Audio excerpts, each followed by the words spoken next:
Chapitre 13. Le subconscient. Un outil de pardon. La vie ne favorise personne. Dieu est vie, et ce principe de vie coule en ce moment même à travers vous. Dieu aime à s'exprimer à travers vous en tant qu'harmonie, paix, beauté, joie et abondance.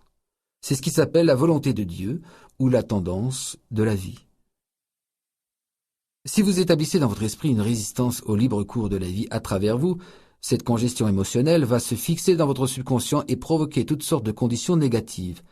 Dieu n'a aucun rapport avec les conditions malheureuses et chaotiques du monde. Toutes ces conditions sont créées par le mode de pensée négatif et destructeur de l'homme. Il est donc stupide de blâmer Dieu pour vos ennuis ou pour votre maladie.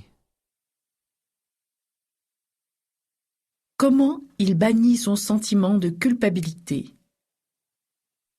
J'ai connu un homme qui travaillait toutes les nuits jusqu'à 1h du matin. Il ne s'intéressait pas à ses 2 fils ni à sa femme. Il était trop occupé à travailler dur. Il pensait que chacun aurait dû le louer parce qu'il travaillait avec tant d'ardeur et de persistance, au-delà de minuit chaque soir. Or, il faisait de l'hypertension et se sentait plein de culpabilité. Inconsciemment, cet homme se punissait en travaillant avec acharnement et négligeait ses enfants. Un homme normal ne fait pas cela. Il s'intéresse à ses enfants et à leur développement. Il n'exclut pas sa femme de sa vie. Je lui expliquai pourquoi il travaillait avec tant d'ardeur. « Il y a en vous, lui dis-je, quelque chose qui vous dévore. Sans cela, vous n'agiriez pas ainsi.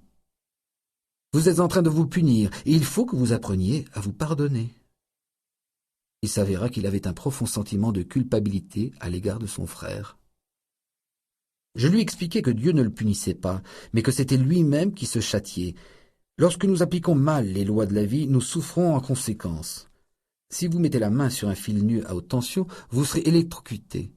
Les forces de la nature ne sont pas mauvaises, c'est l'usage que vous en faites qui détermine si leur effet sera bon ou mauvais. L'électricité, par exemple, n'est pas nocive, tout dépend de la manière dont vous vous en servez. Sera-ce pour incendier un édifice ou pour éclairer votre foyer ?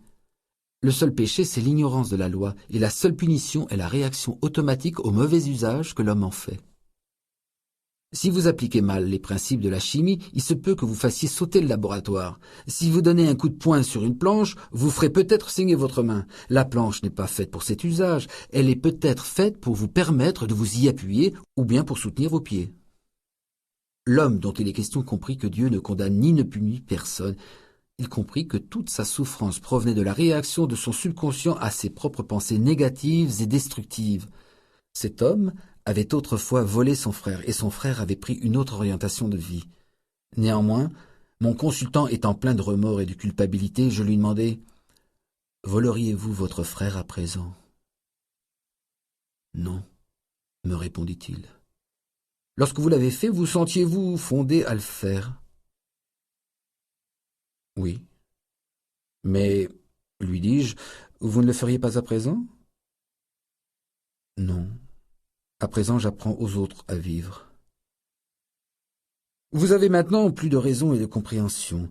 Il faut apprendre à vous pardonner, c'est-à-dire à accorder vos pensées à la divine loi d'harmonie. La condamnation de soi-même, c'est l'enfer, la servitude, la restriction. Le pardon, c'est le ciel, l'harmonie et la paix. Le fardeau de culpabilité et de condamnation de soi tomba de son esprit, et il fut complètement guéri de son mal. Son médecin s'aperçut que sa tension était redevenue normale. L'explication de son mal avait été son remède. Le pardon et l'amour en action. Dans le pardon, l'ingrédient essentiel, c'est le consentement. Si, sincèrement, vous voulez pardonner, c'est déjà à moitié fait. Je suis persuadé que vous comprenez bien ceci. Pardonner ne signifie pas nécessairement que vous souhaitez entretenir des relations avec celui auquel vous accordez votre pardon. Vous ne pouvez être contraint à aimer quelqu'un. Aucun gouvernement ne peut imposer par des lois la bonne volonté, l'amour, la paix ou la tolérance. Il est tout à fait impossible d'aimer quelqu'un sous la contrainte. Il se trouve pourtant que l'on peut aimer divinement les êtres sans les aimer humainement. La Bible dit « Aimez-vous les uns les autres ». Cela, chacun peut le faire, s'il le veut vraiment. Aimer signifie que l'on souhaite à autrui la santé, le bonheur, la paix, la joie, et toutes les bénédictions. Il n'y a qu'un seul impératif, la sincérité. Vous n'êtes pas magnanime lorsque vous pardonnez.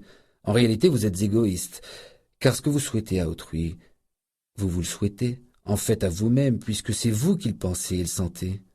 Or, vous êtes en fonction de ce que vous pensez et sentez. Peut-il y avoir plus simple que cela? L'épreuve concluante du pardon. Tout comme on éprouve la joie, on peut éprouver le pardon. Si je vous disais quelque chose de merveilleux au sujet d'une personne qui vous a trompé, volé, dépouillé, et que vous entriez en fureur en entendant les bonnes nouvelles la concernant, cela prouverait que les racines de la haine subsistent dans votre subconscient et vous ravagent.